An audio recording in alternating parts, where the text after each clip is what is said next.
Infertility సమస్యతో వచ్చే స్త్రీలకి చేసే టెస్ట్లలో మొట్టమొదటి పరీక్షల్లో థైరాయిడ్ టెస్ట్ ఉంటుంది.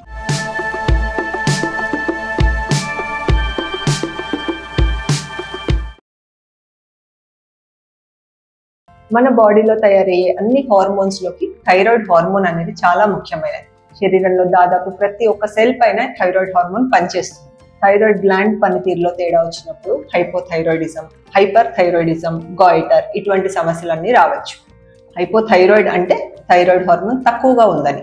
అప్పుడు జుట్టు డ్రైగా అయిపోవడము, డ్రై స్కిన్, వెయిట్ పెరగడము, వీక్గా అనిపించడము, ఎక్కువగా నిద్రపోవాలి అనిపించడము, అంతేకాకుండా ఓవులేషన్ జరగకపోవడం వల్ల మెన్స్ట్రువల్ సైకిల్లో చేంజెస్ రావడము, సైకిల్ ఇర్రెగ్యులర్గా అయిపోవడము, ఇన్ఫర్టిలిటీ, మిస్క్యారేజ్ అవ్వడం ఇటువంటి సమస్యలన్నీ రావచ్చు.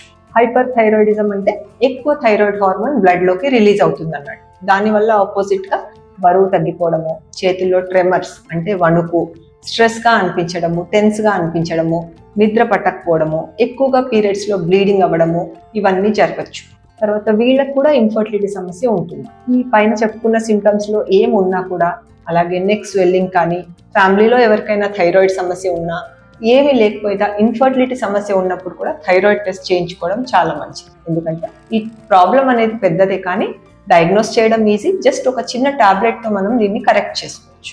తర్వాత డైటరీ చేంజెస్కి వస్తే హై అయోడిన్ ఉండే ఫుడ్స్ థైరాయిడ్ గ్లాండ్ పనితీరుని ఎఫెక్ట్ చేస్తాయి. కాబట్టి అయోడిన్ ఎక్కువగా లభించే బ్రాకలీ, క్యాబేజ్, కాలీఫ్లవర్ ఇటువంటి కూరగాయలు థైరాయిడ్ ప్రాబ్లమ్స్ ఉన్న వాళ్ళు ఎక్కువగా తీసుకోవద్దని చెప్తారు. కొన్ని రకాల యోగాసనాలు కూడా థైరాయిడ్ గ్లాండ్ పనితీరుని సరిచేస్తుంది. కాబట్టి దీనికి సైంటిఫిక్ ఎవిడెన్స్ లేదు కానీ ట్రై చేసి చూడొచ్చు. హైపోథైరాయిడ్ సమస్య ఉన్న వారికి థైరాయిడ్ హార్మోన్ శరీరంలో తక్కువ ఉంటుంది కాబట్టి థైరాక్సిన్ని మనం సప్లిమెంట్ రూపంలో ఇస్తాం. హైపర్ థైరాయిడిజం ఉన్న వారికి ఓవర్గా థైరాయిడ్ గ్లాండ్ ఎక్కువగా పనిచేసి థైరాయిడ్ లెవెల్స్ ఎక్కువగా ఉంటాయి కాబట్టి దాన్ని తగ్గించే ఇతర టాబ్లెట్స్ ఇవ్వాల్సి ఉంటుంది. అంతేకాకుండా ఎనీ థైరాయిడ్ ప్రాబ్లంలో మనం ఆటో ఇమ్యూనిటీ సంబంధించిన సమస్యలు ఉన్నాయా అని టెస్ట్ చేసి చూసుకోవాల్సి ఉంటుంది. థైరాయిడ్ ప్రాబ్లం అనేది ఈరోజు చాలా కామన్గా చూస్తున్నాం. అంతేకాకుండా ఇన్ఫర్టిలిటీ సమస్య ఉన్న వారిలో థైరాయిడ్ ఎక్కువగా చూస్తున్నాం. కాకపోతే దీన్ని డిటెక్ట్ చేయడము, ట్రీట్మెంట్ చేసుకోవడము చాలా ఈజీ కాబట్టి మనం మిస్ చేయకూడదు. Thanks for watching. నెక్స్ట్ వీడియోలో మళ్ళీ కలుద్దాం.